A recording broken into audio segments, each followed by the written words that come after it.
саламатсыздар құрметті көрермендер, достар, бүгін біз сіздермен love, like, hate жетістіктерінен кейінгі жетістіктерге ing жалғанады, сол туралы өтетін боламыз. Жалпы қандай жетістіктерден кейін біз ing жалғаймыз және ол қалай жасалады, соның жасалу жолдарымен танысатын боламыз.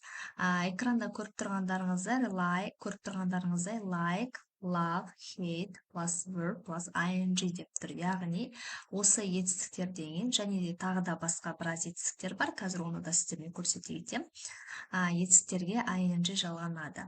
Ендеше кеттік, сіздермен алғашқы мысалға тоқталатын болсақ, мысалы мен айтам, мен тамақ істегенді жақсы көремін. Яғни мен айтам I like cooking. Мен тамақ істегенді ұнатамын. I like cooking. Келесі, мысалы шыншырақты айтайық, ол жүзгенді жақсы көреді. She likes swimming. She likes swimming. Ол жүзгенді жақсы көреді. Немесе олар сурет салғанды жақсы көреді. They love painting. They love painting.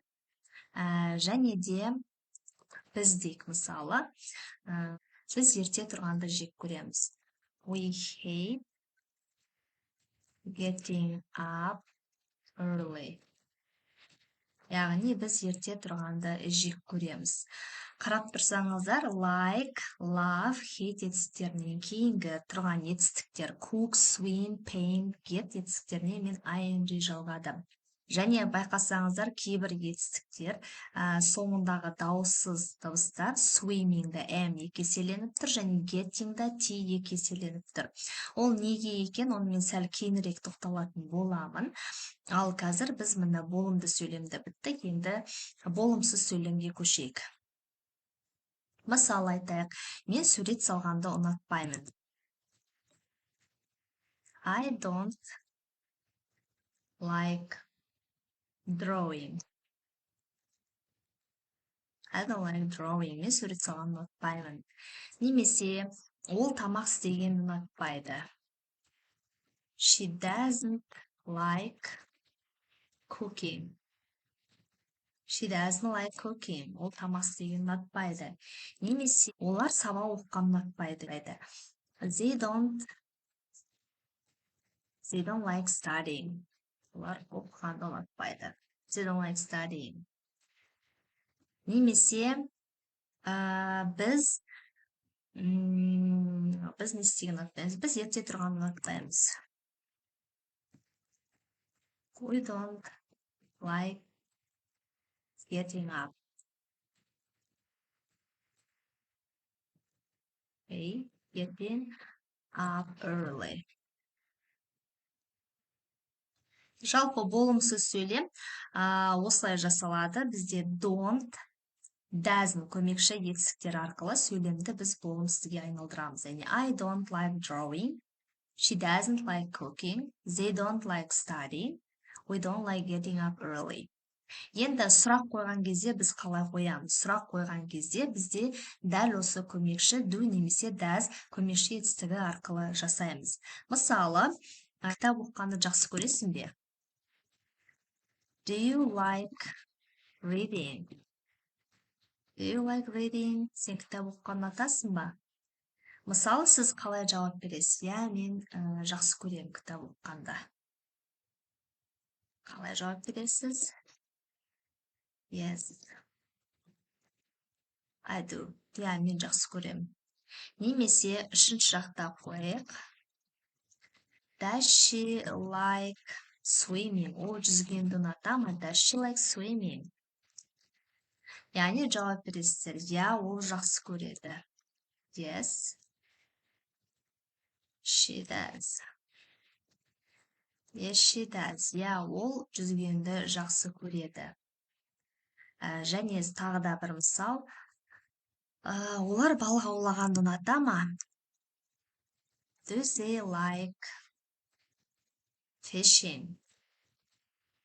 Do they like fishing? Олар балық аулағанды ұнатар ма?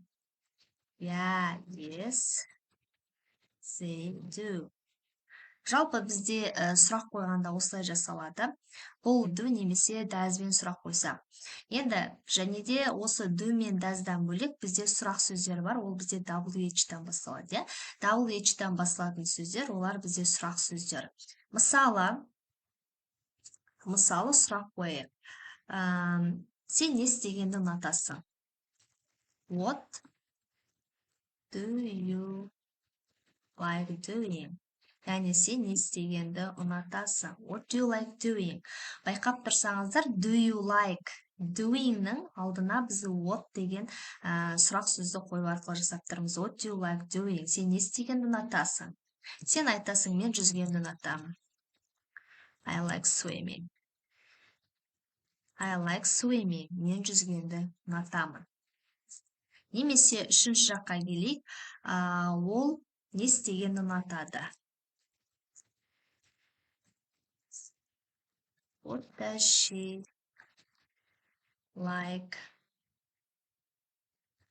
What does she like watching? Давайте. Ол не көргенді ұнатады дейік. She like.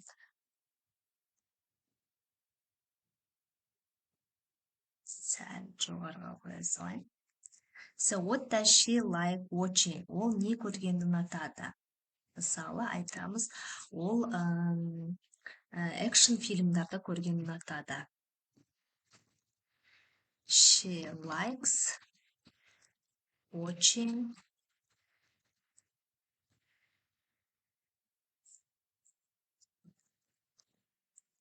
action films. Яғни ол action фильмдарын көргенді ұнатады. She likes watching action films. Көріп тұрғандарыңыздай, like-тан кейін бізде ing жалғанып тұр. Сіздерге барлығы түсінікті болды деп ойлаймын. Енді мен сіздерге алдында айттым, қай жерде қалай ing жалғанады. Яғни жалпы ing ережесінің жалғану түрлері бар. Және ол қалай жасалады, мен оны қазір сіздерде көрсететін боламын. Мұқият қарап отырыңыздар. Келесі мына қарап отырсаңыздар, бізде кесте берілген.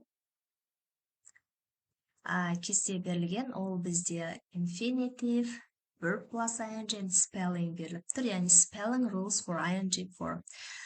ing формалары қалай жасалады? Мысалы, read етістігін алатын болсақ, read етістігіне ing жалғасақ, ол болады reading. Яғни бізде не болып тұр? Тек қана ing жалғанып тұр. Тек қана ing жалғанып тұр. ing. Келесі мысалы, тағы да бір мысал алайық. Cook. Cook. Яғни мен жалғаймын. Cooking. Жай ғана ing жалғанып тұр, байқап тұрсаңыздар. Екінші ереже, ол бізде егер етістік яғни magic дейді, оқылмайтын әріпіне аяқталатын болса, онда бізде қалай жалғанады? Қараңыздар, мысалы, write. Жазу әріпіне белгілеп аяқталып тұр. Яғни қалай өзгереді? Writing. Writing. Байқап тұрсаңыздар, бұл жерде әріпі түсіп қалды.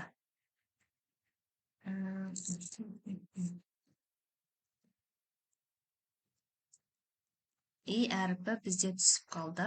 Мысалы, writing, яғни әріпі түсіп қалады. Мен оны қызылмен белгілеп қояйын, түсінікті болу үшін, яғни әріпін біз жазбаймыз. Келесі мысалға келетін болсақ, drive.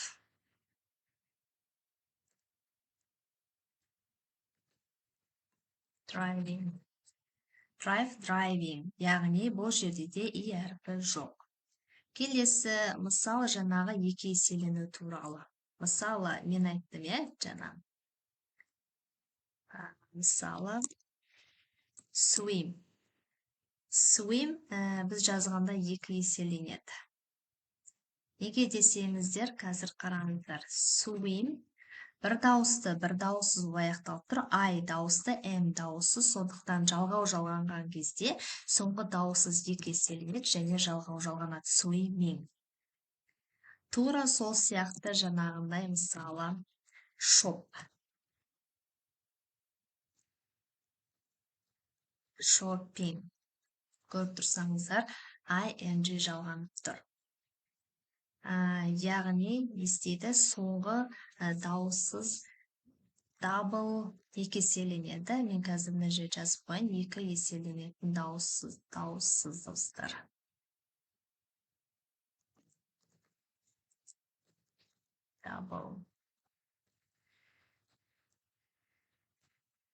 Дабл консонант. Егер біз ing қосатын болсақ. ing қосқан кезде қосарланған дауыссыз дыбыс болады. Және қараңыздар, бұл егер бізде етістік,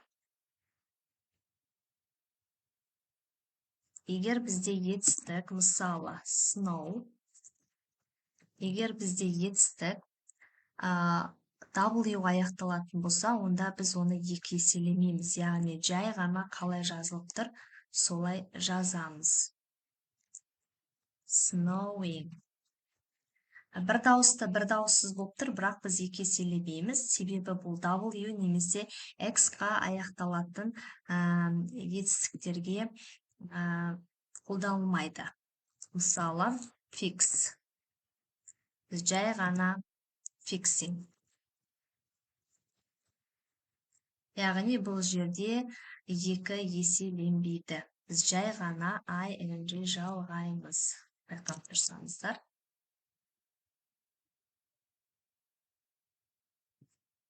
Жай ғана ing жалғаймыз.